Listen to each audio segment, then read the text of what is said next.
আর ভারত যতদিন থাকবে আওয়ামী লীগের মতো একটি দলকে তারা ধরে রাখার জন্য চেষ্টা করবে। বাংলাদেশটা কারো দয়ায় আমরা পাই নাই, কেউ দয়া করে আমাদের দিয়ে দেয় নাই। আমরা যুদ্ধ করে দেশটা স্বাধীন করেছি। আজকে সীমান্তের ওপার থেকে যারা চোখ রাঙায়, ভারত কিন্তু যুদ্ধ করে স্বাধীন হয় নাই, পাকিস্তানও যুদ্ধ করে স্বাধীন হয় নাই। কাজে পৃথিবীর ইতিহাসে খুব কম দেশে আছে যে সশস্ত্র যুদ্ধ করে দেশটা স্বাধীন করেছে। আমরা হইলাম সেই দেশ। এবং ইতিমধ্যে বারবার প্রমাণ হয়েছে যে বাঙালিদেরকে অত সহজে কাবু করা যায় না। মিথ্যা দিয়ে, সন্ত্রাস করে, গুম করে, হত্যা করে আমাদেরকে দমানো যায় না। পাকিস্তানিরা পারে নাই, শেখ মুজিবও পারে নাই। গত 17 বছর শেখ মুজিবের কন্যা শেখ হাসিনাও পারে না, এটা আবার প্রমাণ হয়েছে।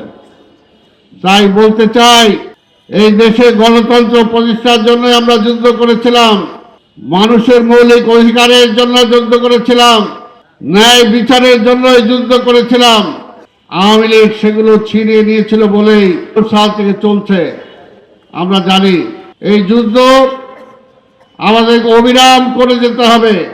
কারণটা একটাই, যে আমাদের প্রতিবেশী রাষ্ট্র ভারত তাদের ক্ষমতাকে পাকাপোক্ত করার জন্য বা তাদের আধিপত্যবাদকে প্রতিষ্ঠা করার জন্য আওয়ামী লীগের জন্ম। তাই আওয়ামী লীগ যতদিন থাকবে ততদিন আমাদেরকে লড়াই করে যেতে হবে। আর ভারত যতদিন থাকবে আওয়ামী লীগের মতো একটি দলকে তারা ধরে রাখার জন্য চেষ্টা করবে। তা আমি শুধু এটাই বলবো যে আমাদের সংগ্রাম শেষ হয়ে যায় নাই।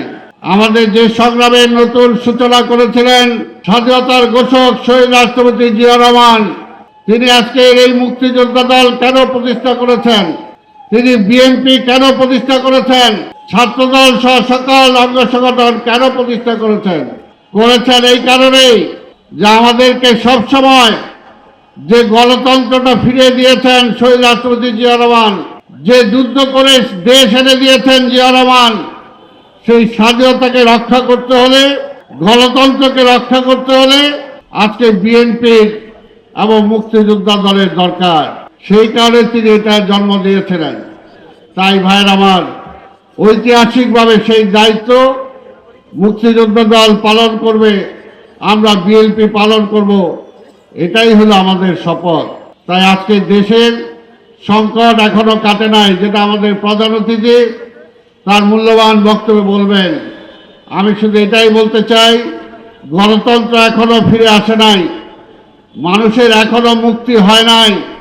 যে পর্যন্ত না আগামী নির্বাচন করে, নির্বাচনের মধ্য দিয়ে আমাদের নেতা তারেক রহমানকে এই দেশের বাংলাদেশের প্রধানমন্ত্রী বানাতে না পারবো, সেই পর্যন্ত প্রাথমিক বিজয় আমাদের হবে না।